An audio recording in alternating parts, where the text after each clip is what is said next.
where you stand in the box, right? It doesn't matter, all right? So stuff that I'm about to like give you now, it's about like personal preference, right? Like what do you want to do? And it's understanding that based on what you decide to do, the thing is you want to make sure that everything remains consistent, all right? So like P. Rose, one of the best hitters to do it, right? He talked about when, you know, he would go into like slumps, right? And he would struggle at the plate.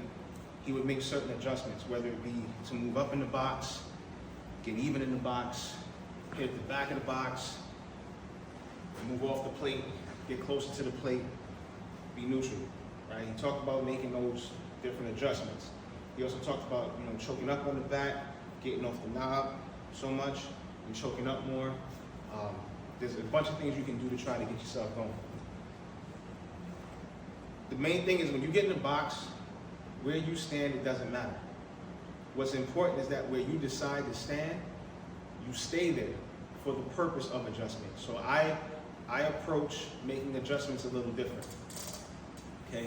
As you get older, the need to adjust this or build on it may become necessary. Like nothing I'm telling you right now or giving to you guys right now is absolute, right? All this stuff is just trial and error. Like that's why I say it's the art and science of hitting. This is an art and a science, you know, so we're constantly gonna be like testing and trying to prove things or disprove things, and we gotta figure out what works for us, right? So I was the type, I split the plate evenly, right? And the reason why I did that was because I wanted to have a feel for like making contact out in front of home plate, right? And when I say making contact out in front of home plate, I don't mean I was necessarily looking to hit pitches way out here.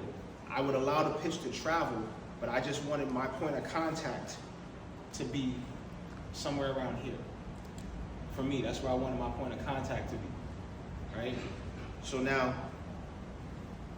in staying here, and this is the reason why I'm saying wherever you decide to stand, whether it's the front of the box, even like this, or at the back of the box, off the plate, in, on it, however you want to look at it, it's because when you get to this point where you have to start making adjustments, which every at bat, pitch to pitch, there's adjustments to make, right? By staying consistent in where you stand in the box, it makes making those adjustments a little easier. Because if I stand, when standing here, I got a good feel for the pitcher's fastball velocity, right? So standing here, that pitch is getting to me at a certain time, and there's a certain rhythm and timing to me hitting that fastball here. If I move back, I just changed all of that.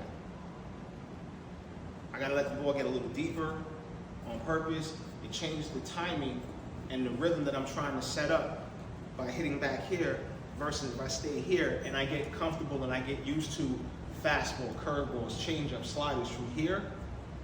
If I move back, it changes all that. All that information changes. If I move up, now the ball's getting to me faster. It changes all that information, right? So in terms of moving around in the box, you gotta always keep in the back of your mind, once you set up someplace and move, you've just changed all the information that you were getting where you started. So you have to take all these things into account anytime you move in the box.